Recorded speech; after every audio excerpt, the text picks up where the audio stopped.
Hi, I'm Hilary Talbot, acupuncture physician and clinical herbalist. Today we will be discussing acupressure for dysphagia, or difficulty in swallowing.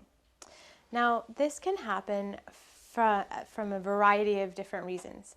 It could be post-stroke, perhaps the digestion area of the brain was compromised during this, or it could be a reaction to pharmaceutical medication, or even a reaction to a trauma, something stemming as early as childhood.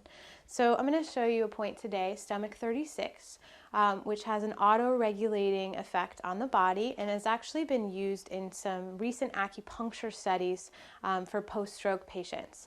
To find this point, it's about 1 hand breadth below the outer eye of the knee. So you've got these two little divots here on the knee. So I like to line up my hand with the outer one and place my finger here, and then I come up the stomach channel just on the side of the tibia until my finger falls into a little divot.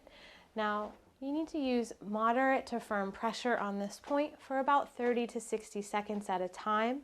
Give it a rest and then repeat.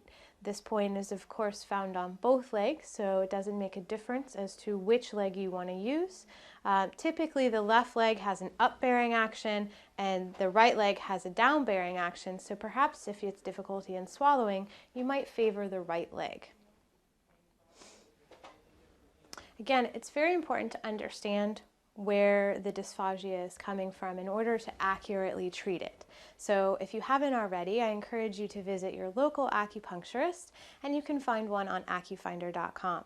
I'm Hilary Talbot, and that was Acupressure for Dysphagia.